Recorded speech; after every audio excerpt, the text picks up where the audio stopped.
Hi, welcome to Harvard Voices on Climate Change. I'm Jim Stock, Vice Provost for Climate and Sustainability at Harvard. I'm an economist and director of the Salata Institute for Climate and Sustainability. This series takes the broad Harvard community on a virtual tour of the research done at Harvard on climate and sustainability. Each hour focuses on a different topic featuring one or two Harvard researchers. The current moment is one of major political shifts in approaches to climate change and climate change policy, both in the United States and elsewhere. In Canada, the Conservative Party is running against Canada's carbon tax, and that tax is likely to be a major issue in the anticipated election later this spring. In Europe, there's also some retrenching on some aspects of climate policy. For example, in Germany, the high price of energy is a major issue, and the coalition currently in the lead in next week's German election advocates scaling back certain climate policies, such as green subsidies and fossil fuel phase-outs. Because political shifts ultimately reflect attitudes on climate among the general population, it's of particular interest to get a clearer understanding of how the public perceives climate change and climate change policy. Today, we're really fortunate to have Stefanie Stantcheva join us to discuss her research on international attitudes towards climate change and climate policies. Stefanie is the Nathan Ropes Professor of Political Economy in the Harvard Economics Department, a colleague of mine. She is an international expert on the taxation of firms and individuals. Recently, her work has focused on how public perceptions can influence policy design. This includes attitudes towards climate policy and how those attitudes can inform future policies and explain past policy failures. After Stefanie's presentation, we'll turn to questions. I have some pre-submitted questions, but if you have questions as we go, just please put them in the Q&A. So just use the Q&A button. So with that, let me turn this over to Stefanie. Thank you so much, Jim, and thank you everyone for being here. Today, I want to present some recent work on attitudes towards climate change across different countries. So this is a work that we've done at the Socioeconomics lab at Harvard, which is the lab I'm running, where we're really interested in how people understand and think about a range of economic issues and economic policies. And of course, climate change is something so important at the moment. And as Jim said, we might be at crossroads again with a lot of political change. Our goal here was to understand why there is, such disparate support for climate policies across different countries, even though it is such an urgent issue with lots of political economy constraints. And you might have several views on what exactly is the roadblock. It might be that people are just not as concerned about climate change as perhaps we economists are, or it could be that they lack the knowledge to assess what is exactly happening. It might be that they're very aware of all of this, but instead they're really worried about the effects of various policies on their lifestyle or on their budget, and that might be the key concern. Or they might have other concerns about what will happen to the economy, to different people, to different jobs. Or they might just not be very aware of what exactly specific policies that are put on the table are actually doing. So to disentangle these issues, what we do is to leverage large-scale surveys and experiments to really dive into people's minds and try to understand better how they reason.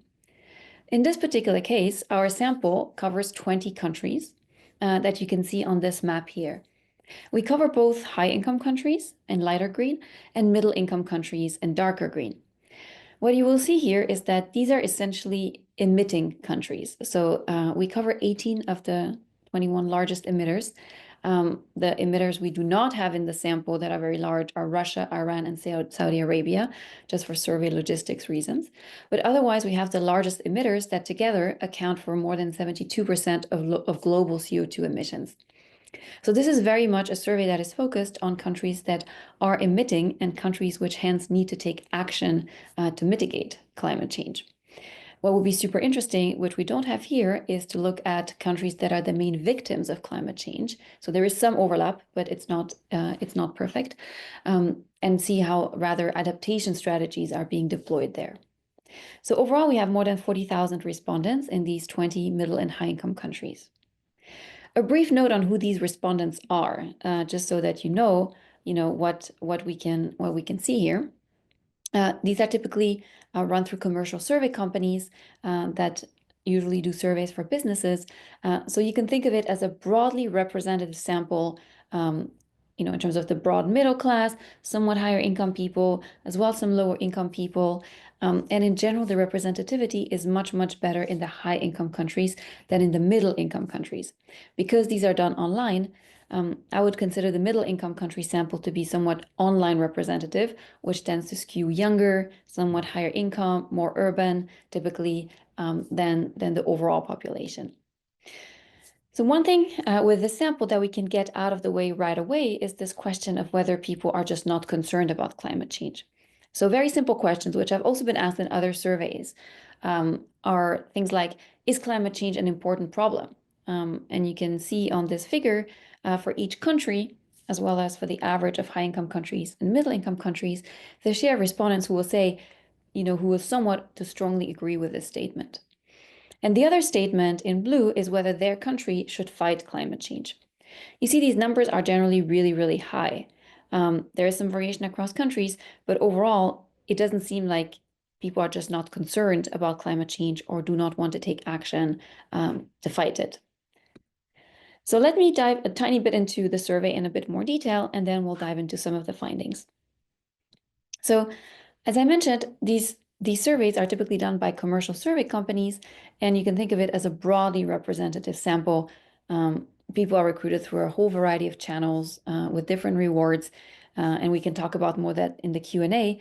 But in general, this is very comparable to other high-quality surveys for the questions that overlap.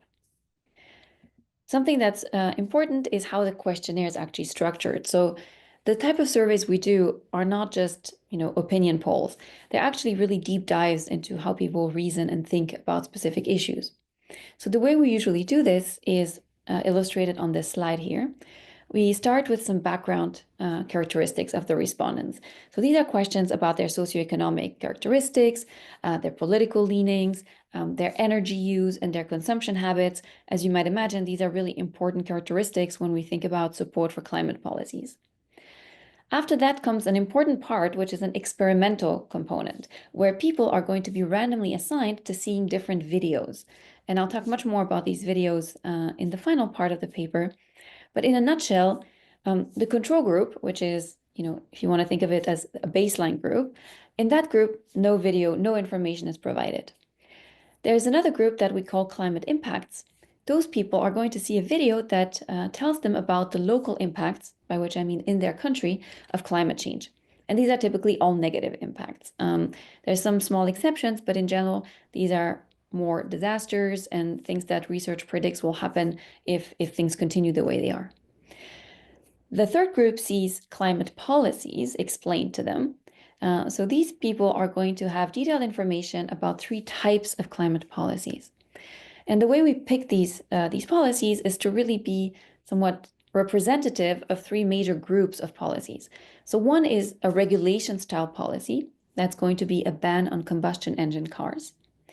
The other is a tax-style policy. That's going to be a carbon tax with cash transfers back to everyone. So the revenues are rebated equally to everybody. And note that these are policies that have been, either raised or implemented in different countries. And then the third is an investment style program. So this is going to be a green infrastructure program that's financed by public debt. So the video explains to people what is likely to happen to emissions based on research, who winners and losers might be, because there will be some of both. In the case of the carbon tax, how losers might actually be compensated, for instance, with the transfers, and then what might happen, to government revenues. So this is the climate policies group.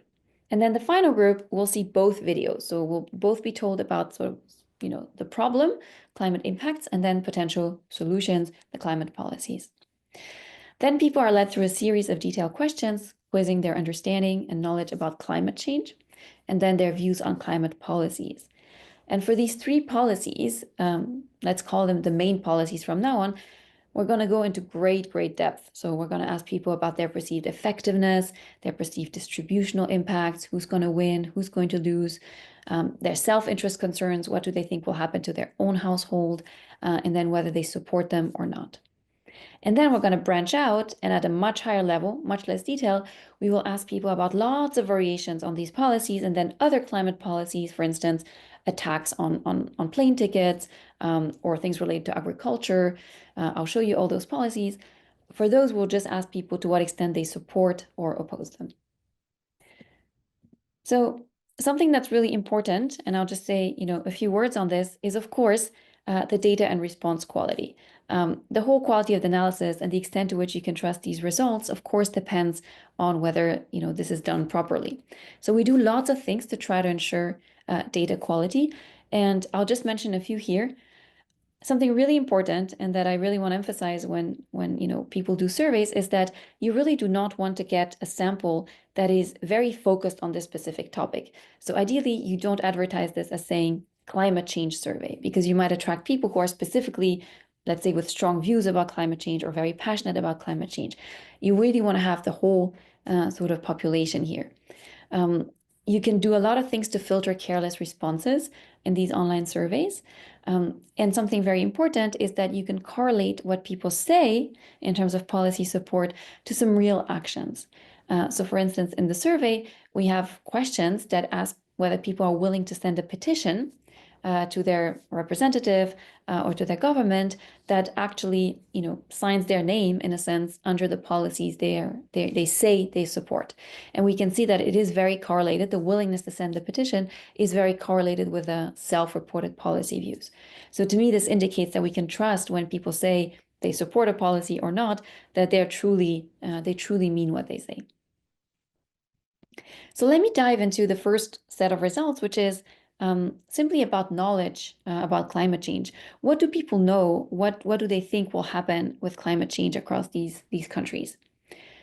So let me introduce a bit the format of the results, because there are a lot of dimensions. So let's start by focusing on the columns. So each column here is a country. And I've separated the high-income countries on the one hand and the middle-income countries on the other hand, because ideally, I think the samples are sufficiently different, the context is sufficiently different, that we shouldn't compare too much across these groups.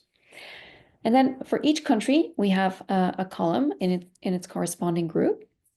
And in the rows, you can see statements, which are based on the survey questions, and the share of people who will agree with that statement.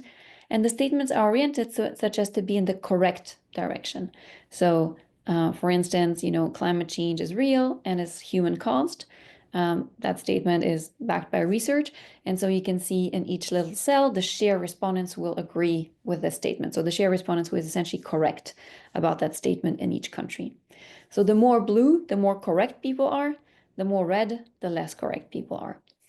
So a few findings here. So most people actually do believe that climate change is real and is caused by humans. Across many countries, you see the majority does believe that. The US is actually really on the lower side here. France is also pretty low.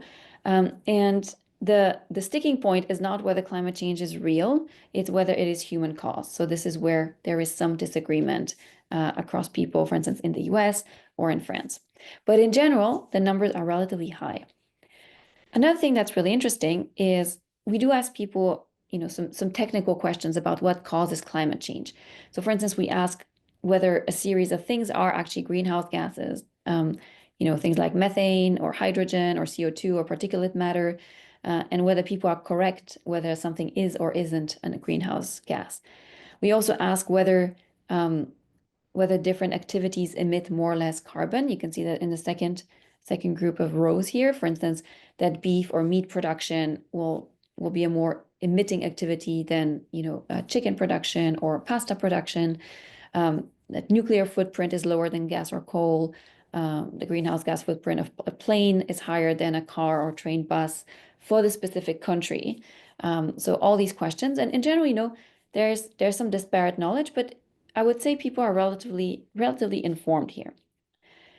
Something that is really interesting is when you ask people about the consequences of climate change, many people foresee correctly that there will be, stark consequences. You see a lot of dark blue in these cells. So for instance, People think that climate change will make severe droughts and heat waves much more likely, or that sea levels are more likely to rise. So all these, are very clear here. But what's interesting is that we seem to conflate disastrous consequences together. So for instance, people will incorrectly say that more frequent volcanic eruptions are also more likely. So in a sense, what I take away from this is that people are very worried. And in fact, they're going to think things will happen because of climate change that are not likely to be due to climate change. So in general, there's a lot of concern and a lot of appreciation of the disastrous potential consequences, very much in line with the first figure I showed you about people being concerned about climate change. And then finally, another thing that is interesting in this figure is the level of optimism about the decarbonization needed to actually halt climate change. So if you ask people, is cutting emissions by half sufficient to stop global warming? And the correct statement will be it's insufficient. You can see that here it's sort of 50-50 or less. In fact, especially in middle-income countries, people are way too optimistic about the level of decarbonization that is actually needed. So let's dive into the core here of the analysis, which is what actually shapes support for climate policies. So this is a difficult question because climate policies, are typically bundles. So in general, when you think about a policy, let's say a spending policy, like a green infrastructure program, it might matter what the funding source is. People might think differently, whether it's funded by debt versus whether it's funded by taxation on, say, higher income people or on companies. And although, to some extent, these issues might be separable, we might think about the spending first and how it's financed later. I think in people's minds, these are very, very much bundled. So that means there's a lot of possible variations. Similarly, for tax tools, let's say a carbon tax, how revenues are spent might matter. For regulations, there's lots of different modalities. So what we do is we first focus on these three main policies. To remind you, it's a carbon tax with equal cash transfers, a debt-financed green infrastructure program, and a ban on combustion engine cars, sort of placeholders for three major types of policies: tax, investment, regulation. And we try to really elicit what factors shape the support for them based on the answers people give about the perceived effectiveness, the perceived distributional impact, etc. And then we can test a lot of variations, let's say on the possible uses of the revenues of the carbon tax or the revenue sources to use for the green infrastructure program. And then I'll show you how the support varies when you look at these different variations. So in a nutshell, let me just go straight to the major results here, and then we can go back to specific perceptions people have. But if I were to summarize what explains support for a specific climate policy, it is essentially three factors. The first will not be surprising at all. The first is self-interest, which means, is this policy going to financially hurt my household or not? So if I'm someone who thinks my household is going to be negatively affected by this policy, I'm going to be less likely to support it. So that's very obvious, and that is clearly there. And in a second, I'll show you that this very much correlates with lifestyle characteristics, as you might expect, for instance, with car usage, with heating expenses, etc. The second factor, perhaps also not so surprising, is to what extent you believe the policy is effective in reducing emissions. And in general, people tend to think many of the policies are effective, but there is variation. And this is something that is not easy to know. When you think, for instance, let's say a 5% carbon tax, what's going to happen to temperatures? This is such a complicated chain of events, right? To go from that specific tax to what's going to happen to temperatures. Even climate scientists have a lot of uncertainty about this. And so it's normal that there is quite a bit of uncertainty and actually quite a bit of lack of information here to think, well, is a carbon tax going to be more effective than a ban? Is a green infrastructure program in 10 years, going to be more effective than this other tax? So it is very complicated to think about the effectiveness of these policies.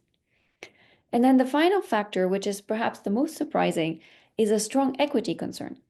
So people tend to believe that many climate policies are regressive, by which I mean that they think it's mostly lower income households that disproportionately are affected by the policies, while higher income households, although also affected, are less so and are much more able to buffer this shock. And so climate policies tend to have this very regressive flavor for people. Interestingly, this is the case even for the carbon tax with equal cash transfers, which is actually a tax, as a whole, this is actually progressive because on balance, lower income people are going to receive more, in the rebate than they actually pay into it. But people still perceive it to be very regressive. And so this equity concern, this perceived progressivity of a policy, is going to really shape support for it. So the more progressive a policy is considered to be, conditional on the self-interest, conditional on how effective it is perceived to be, the more it will be supportive. What is also interesting is what is not in this list of main factors. And what is not in this list is your actual knowledge about climate change. So whether you know that beef is more polluting, or what greenhouse gases are, or what exactly the consequences will be, it's not very predictive of your views on policies. So it might be nice to know that, but this is not the major sticking point. And the other thing that's not so predictive is your concerns about climate change.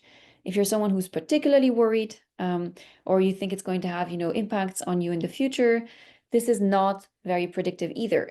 And I think the reason is, back to our first figure, that in general, people are already very concerned and quite worried. And so this is no longer, a major driver of your lack, of support or your support for policies. So really, this is something that, I think is an interesting list because it tells us that things might have been different 10 or 15 years ago when perhaps there wasn't yet a lot of awareness about climate change. But today we have moved into a very different situation where we really need to discuss the details of climate policies and what exactly will happen from specific policies, instead of just trying to make people more aware or more concerned about climate change. And so let me show you, based on these three factors, let me show you for all the policies we asked about, how support looks like across the world. So brace yourselves, because this is a very big and dense slide here, but it really summarizes a lot of very different policy actions that have been proposed or have even been implemented. So again, you can read this graph in the same way. Each country is in one column, and you can see the average for high-income countries and middle-income countries. And each cell will show you the share of respondents who support the climate policies that are listed in each row.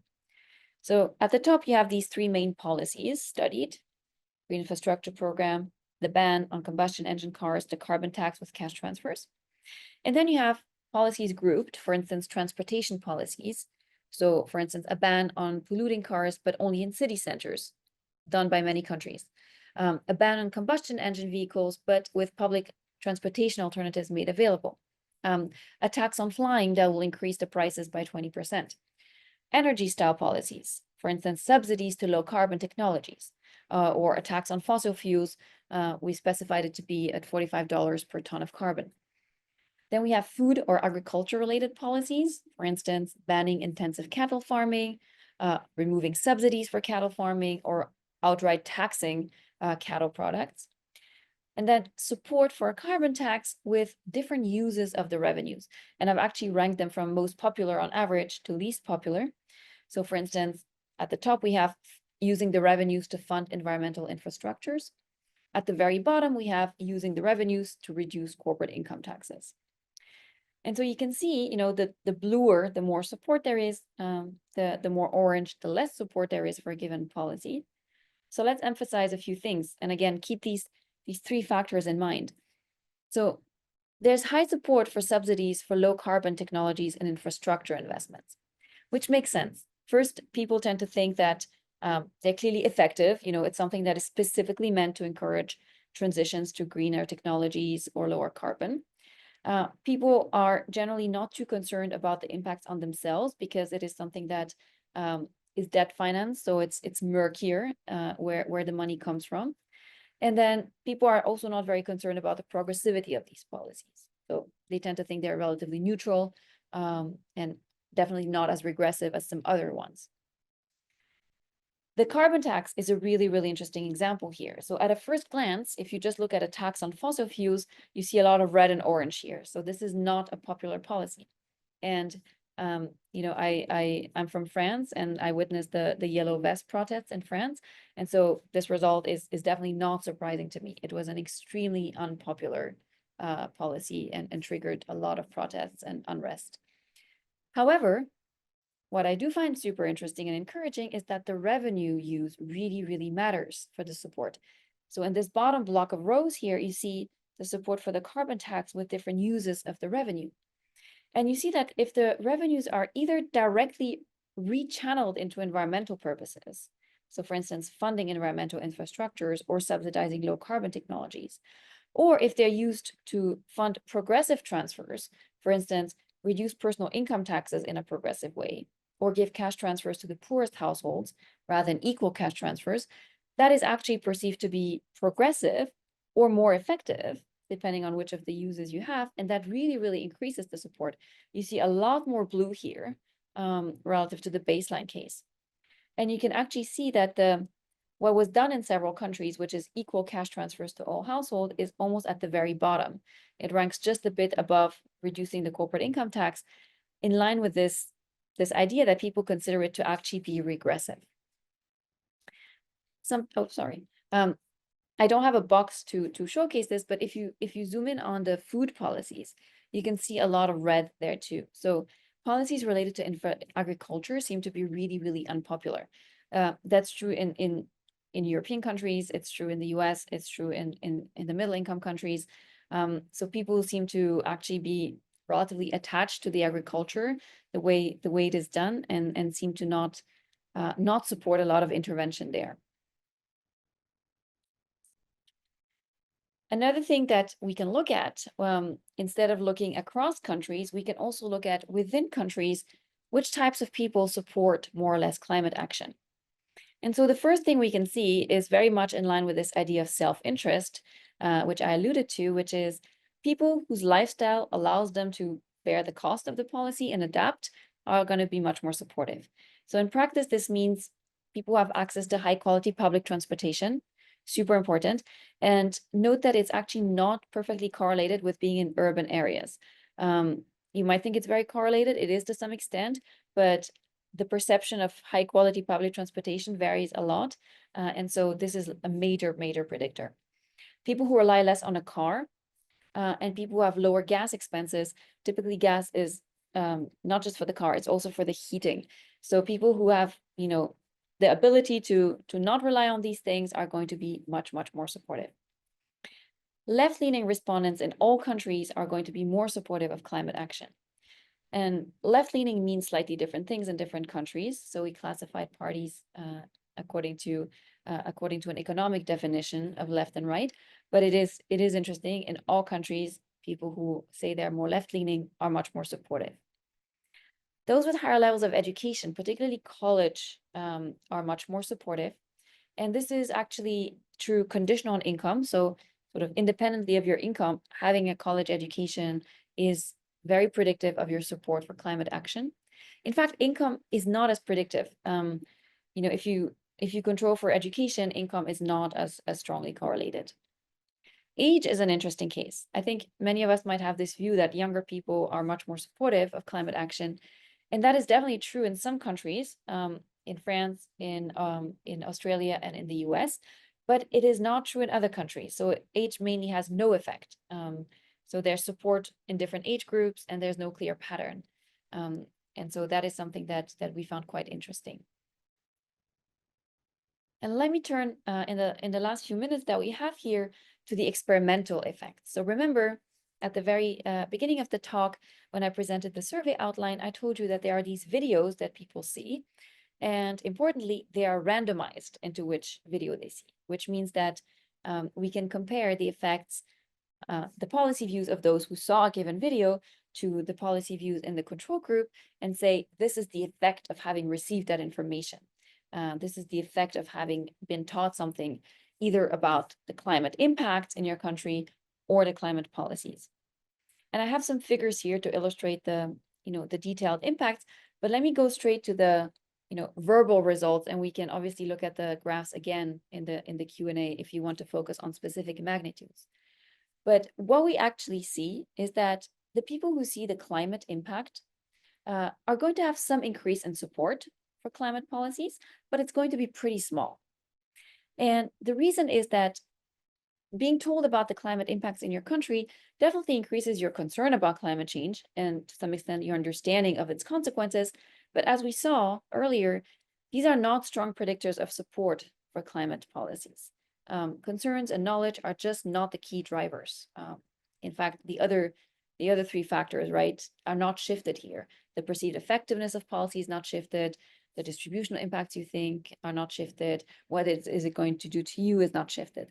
And so what we take away here is simply making people more concerned about climate change is clearly not the answer.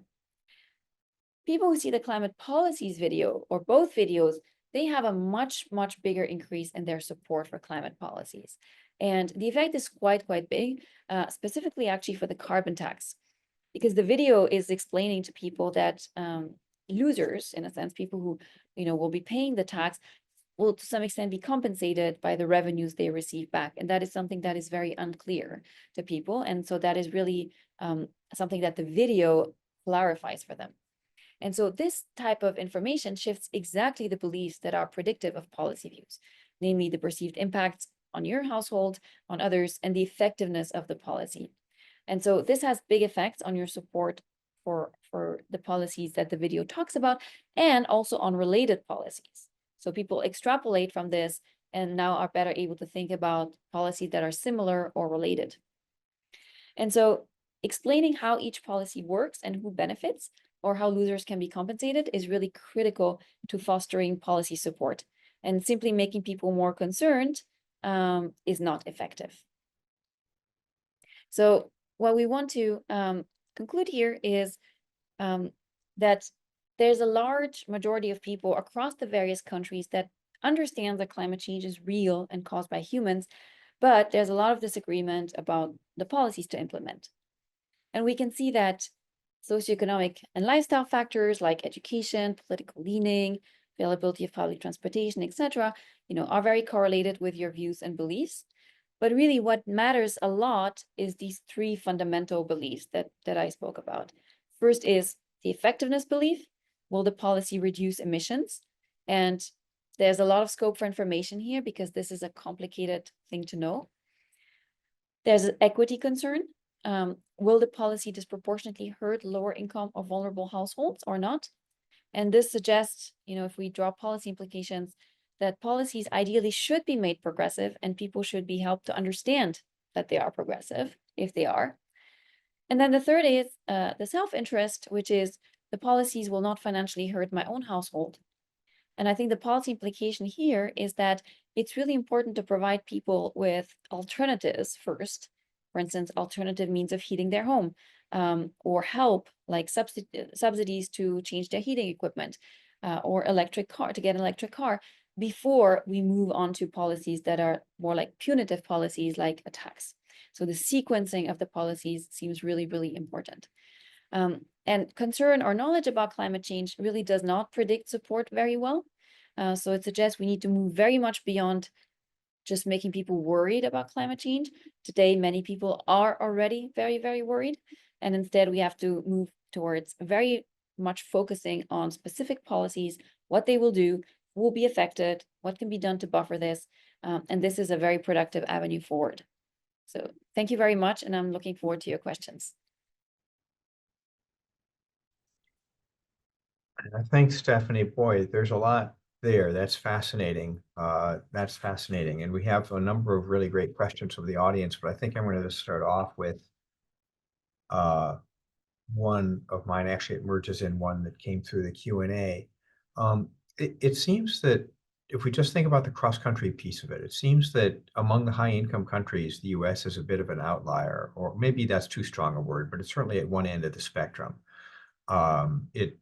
I was struck, or a member of the audience was struck by the fact that only 75% of the respondents in the US correctly say that CO2 is a greenhouse gas, and where that's in the high 80s in Europe and Japan. I was personally struck by the low support in the US for policies like the more coercive policies, like getting rid of ICE, internal combustion engines, mandating building insulation. I wonder, you've probably thought about this a fair amount, this disparity between the US and elsewhere. What thoughts do you have on this?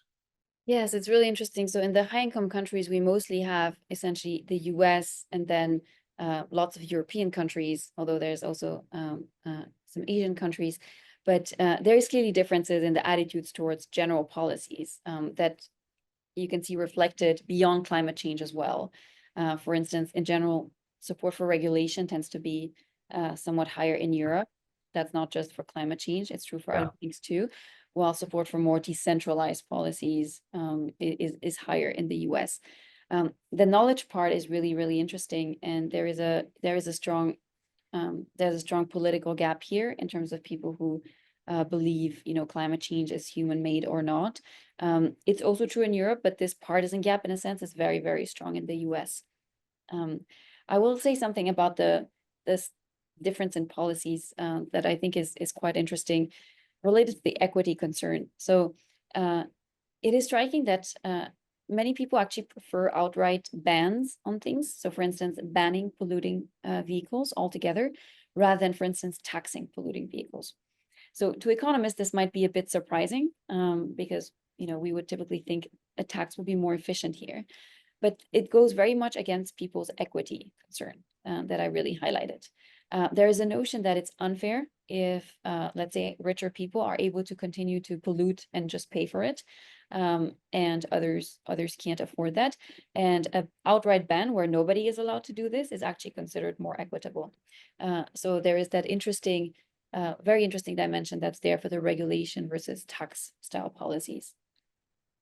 And I know this is getting a little wonky, but I'm just going to digress on that for a second. I think, as you probably know, and as many of members of our audience probably know, there's a little brouhaha right now over the New York congestion pricing, where this was it was a long story, but it was put in place. It was approved by the federal government fairly recently in November. New York City wants to have a congestion pricing fee. I think it's $9 to enter the city center, if I remember correctly. Someone will probably correct me on that. And it's maybe I've got that wrong. It's reduced driving into the city by a fair amount. Now the Trump administration wants to rescind that authority, and I don't know the legal authority, but they just want that to change. And that actually, I think that gets to your comment, which is pricing and sort of the equity issues. So here's the wonky part of this. So you are actually really an expert in optimal taxation and taxation theory. And when we think about the efficiency of something like a carbon tax, especially when there's revenues that accrue to the state, we have in the back of our minds some mechanism for those revenues being redistributed and so forth. And then when we talk about optimality, we have that in our minds. Do you want to digress a little bit for what everyone knows that economists love carbon taxes and love congestion pricing and love things like that. But can you spend a little bit of time just explaining some of the dirty secrets in the background about where that efficiency argument comes from? Yes. So when we think about it as economists, we tend to almost separate, the tax part and what's going to happen there, and then what's going to happen to revenues. We imagine revenues being plugged back into the general government expenditures and being put to the highest benefit use. So essentially, where the marginal value, or the value of that spending is going to be highest. And so we can separate, in a sense, the question of how should we correct, for instance, for pollution using the tax, and how is that then going to be spent down the road. And we only consider them together when there's some friction, some problem that actually links them. And in many countries, what's happening is that people really do not perceive these things to be separate. They very much consider it jointly. If there's a tax, what is the money going to be spent on? And in fact, they very much do not want it to go back into the general government budget. This is something that we saw here. They want it to either go towards specifically environmental causes, so to be earmarked for environmental purposes, or to be used in progressive ways, so sort of given back to households either through the income tax or through direct rebates or cash transfers in very progressive ways. So mostly towards lower income households or households, let's call them vulnerable, in the sense that they're in rural areas, they have no public transportation, they really rely on cars, so they're going to be deeply hit. So this is the type of use that people want to see. And we saw it very clearly for the carbon tax. Support is radically different when we consider the use of the revenue as well. I didn't show you this, but the flip side of this is how we're going to fund specific spending. So for instance, take the Green Infrastructure Program. We explored how people vary their support when we asked them, well, what if it's funded with public debt versus what if it's funded with support on higher income people or, or taxes on companies, etc. And here you also see differences between the US and, let's say, other countries. But for instance, in many European countries, support is really high if you say that it's going to be financed by taxes on higher income people or on companies.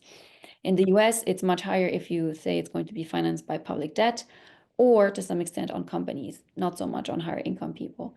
And so clearly, again, the way that this is raised is going to matter a lot for the support. Which I think goes, I don't want to spend too much time monopolizing this, but I think that these are all really interesting observations because they really go against at least what we might think about as sort of standard undergraduate textbook economics, where, having fewer constraints associated with how you return the rebates is going to allow this maximization of welfare, then we can use the things efficiently. But I think, it reflects, what you say, frictions, but I guess what normal people would say, lack of trust in government's optimal behavior. Absolutely. And actually, I really emphasize that a lot, which is one thing we see in those surveys is very, very clear concerns people have, very, in a sense, legitimate concerns people have, which is they do not trust, in a sense, the spending process, the political process that allocates spending. And so to them, it just makes more sense to earmark this so that they can have the trust it's going to be spent in the way they want it to be spent. And so this is to me a clear, political economy constraint that really shows us something about how people feel. All right, now I cannot help myself but turn to the audience for this question from a professor of climate law at the University of Reading. From a methodological perspective, how do we distinguish the effect of public policy on climate policy from the reverse effect of climate policy on public opinion? Yes, this is a great question. And we, in a nutshell, when I show you just the levels of support across different countries, just from that, you can't tell. It's obviously just a correlation. There is nothing causal. Um, this is why we have this experimental part here, which, in a sense, of course, imperfectly, but tries to mimic what might happen if you truly see that information in the real world. And so whether it is the impacts that climate might have on you or the way that policies work, so suddenly armed with that information, you are more supportive of climate policies or less supportive, etc. So it's that experimental part that allows us to say, this type of information has a causal effect on climate policies. But I think your question is really interesting when we zoom back out and look at the differences across countries. You may have noticed, for instance, in some countries like Germany or Denmark, support for many policies is actually relatively low. And I'm saying relatively low. We might have expected higher given the environmental consciousness in those countries. And I think part of it, but this is a conjecture, is that these countries are already doing a lot. And so perhaps the appetite for more policies is not as high as countries who are not yet doing as much. But this would be really, really interesting to keep exploring how the support will change as countries sort of move along the trajectory of more and more policies. We have a question in Q&A from a colleague at Harvard Medical School, which is specifically on the survey. Were you able to, in your experiment, were you able to determine how much respondents trusted the information presented in the videos? Yes, that's a really great question. So the way we do this is by what we might call first stage questions, which is, the video tells you about this and this. After the video, let's ask you questions specifically about that information and see whether you remember it or trusted it. I didn't show you those results. I went straight to, what happens to the second stage part, which is the policy support. But you can see, yes, that people tended to really have almost light bulb moments in the climate policies video, where they started to think very differently about the effectiveness of the policies, the distributional impacts of it, and that then led to the higher support. So yes, you can see that this information was both absorbed and people then answered the questions accordingly, which to me suggests they trusted this. Also very important that we didn't reveal that we're, let's say, Harvard researchers or economists. So the goal was to be very, very neutral, to not say anything beyond it's a nonpartisan survey for research, so that people, did not think that we're trying to manipulate them in one direction or the other. Here's a related, a different question. So I've seen from the Q&A from the audience, I've seen recent research that concludes that families with young children are the most engaged on the issue of climate change, while young people themselves seem to have disengaged. Do you have any thoughts on that? Would you agree on that? I don't know, but that's a question. This is a great observation because it is very much backed out by our data. So I showed you that, and I said it might be surprising that younger people are not systematically more supportive of climate change, and it is very much true in our data, with the exception of the US, France, and Australia, where there is more support among younger generations. But having a child is actually quite predictive. And so you're completely right. This is very much borne out in the data. And obviously it's just a correlation, but it is and I don't know what causes the disengagement of younger people. But yes, apparently like people who have children are perhaps taking a slightly longer term view.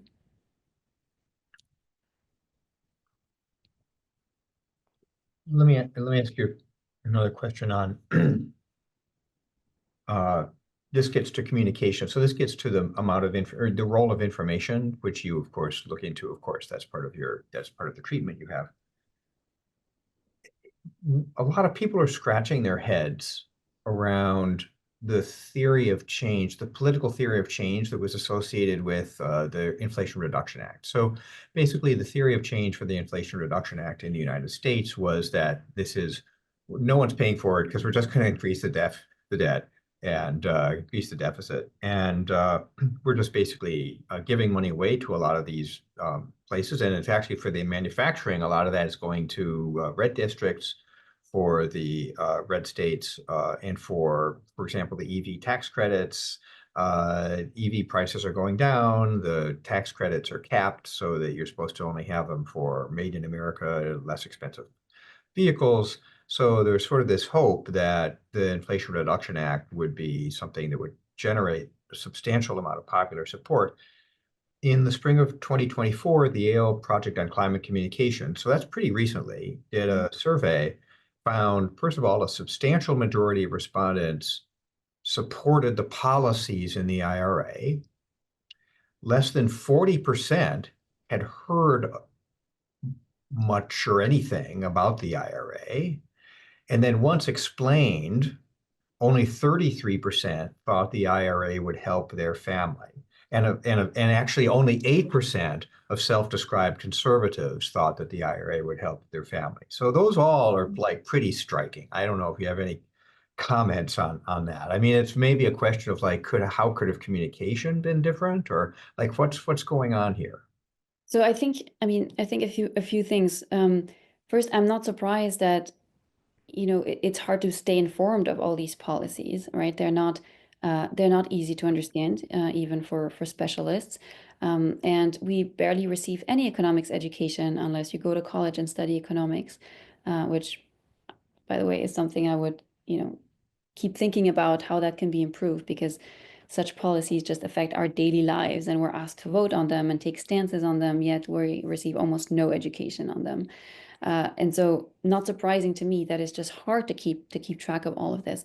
And the other thing that is, and very much, in line with what we find here, which is once you actually explain things in more detail, people will be better able to understand, the carbon tax being a great example of how, for instance, the regressivity was, sort of a misperception that could be actually corrected.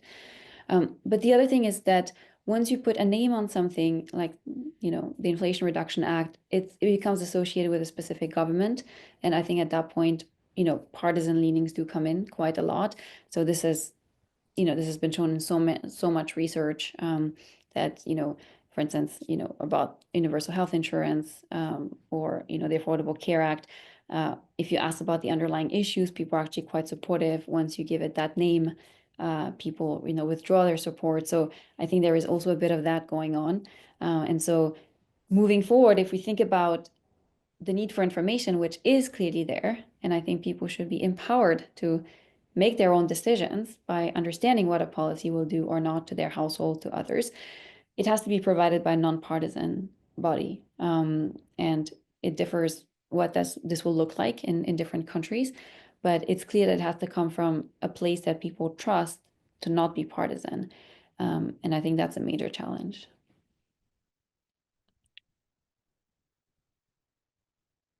Let me ask a question from a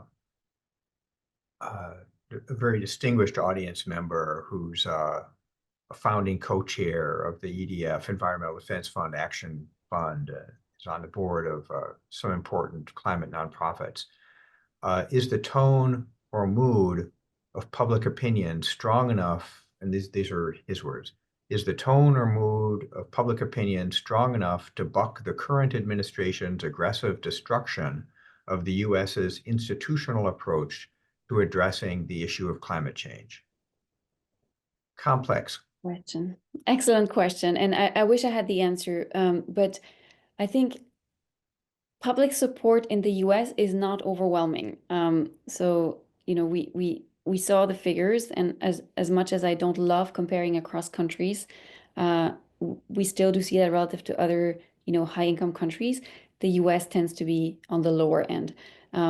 So the public support isn't necessarily strong, and there are many constituencies that are very, very much against it. So for the US, it is not clear how this can play out. Support is much, much stronger in other places. In fact, you saw that support is really strong in lower income or middle income countries. And I think this is very much a result of these countries being already sort of ahead of the curve in terms of the impacts of climate change that they're witnessing. And while, in the US, we're sadly starting to witness a lot of things much, much more vividly too. In those countries, for instance, pollution is already very, very visible. Temperatures have already become extreme in many parts of the year. And so I think this bigger support is simply because the problem is now even more urgent and very, very visible. While, we're still very buffered in some sense here. And we might remain buffered for a much longer time. So public support is not overwhelming in the US.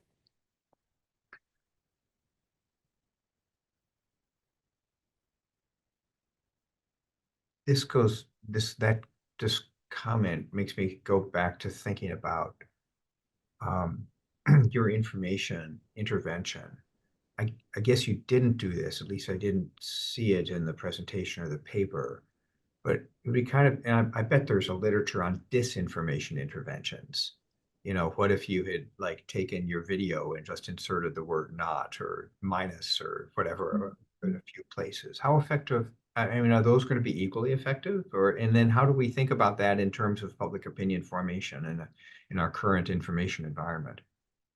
So I think there's a lot of research that if the information comes from a trusted source, that being the key, the key issue, it will be absorbed. And even if it might not make sense to specialists, and it is false, if people trust the source, things will be absorbed. So obviously we are in the business of conveying accurate information and trying to see the effects of that. But there is research on disinformation working as well, and clearly we do see it in the world as well. There is another very interesting strand and something I'm doing at the moment as well, which is the role of emotions in all of this. So we don't love to speak about emotions as economists, but they do play a huge role in policy. And in fact, it's almost like there's been a shift in policy making towards much more triggering emotions. And for climate change, it tends to be emotions like fear and anger. about, what's happening or about what might happen. And there's quite a bit of evidence that, triggering people's emotions can have a very strong effects, sometimes counterproductive.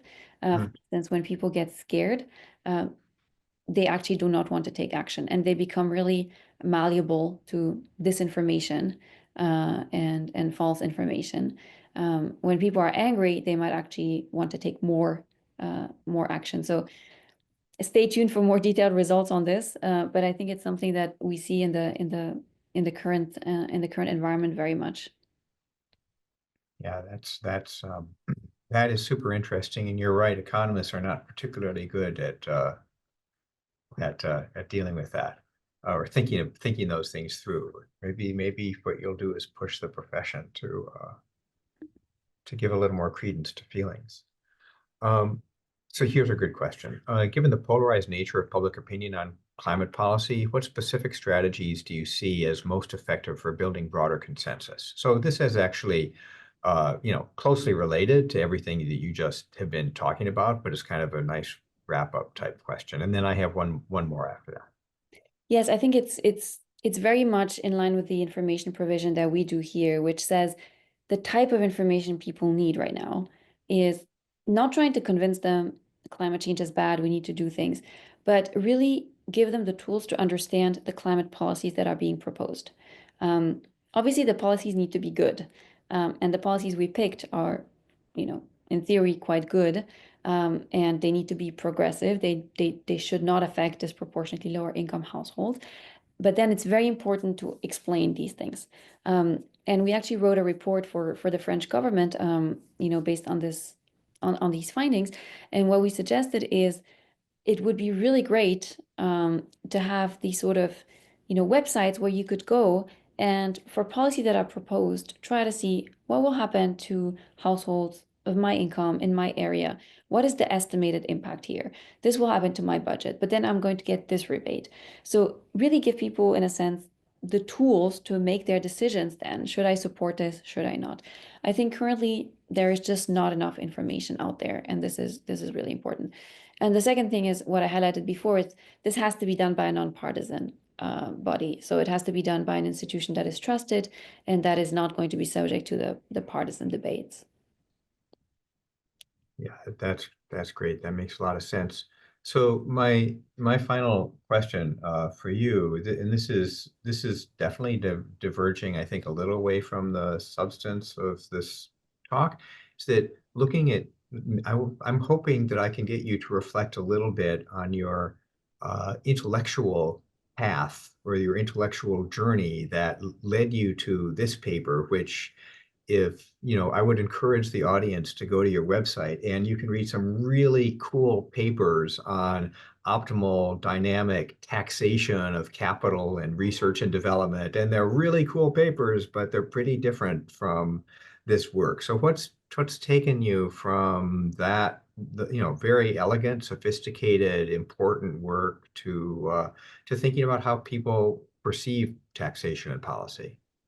Well, first of all, it didn't start with this paper. It's been a while, and Yeah. we've looked at the Socioeconomics lab at inflation, at trade policy, taxation, lots of different mindsets people have.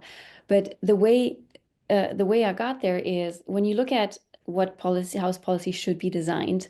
As an economist, there is always this question of what should be your objective function, right? We're very good at thinking about given that I want to do this, what will be the lowest cost way of achieving it? We can very much answer this question, but we're not great at defining what should be the objective, which people should, be better off, which people should be worse off. And we're also not great at knowing what constraints people actually face and what preferences they might have for that. And so this is where it almost became unavoidable to try and start thinking about, well, how do people reason about this?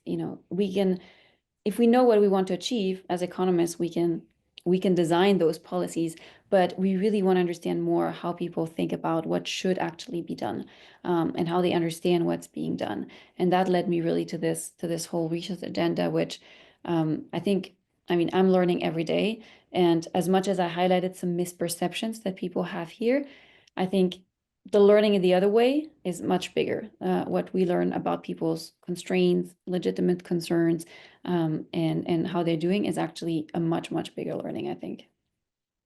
Well, thanks, Stephanie. That is a great note to close it on. And this is always an ongoing project for us to learn how to do policy better, and especially in the important area of climate. So thanks so much for that really informative presentation. I'd also like to thank the Harvard Alumni Association and our production staff for their helping to pull this off. And we'll be back next month with another episode. Until then, thanks for joining. Thank you.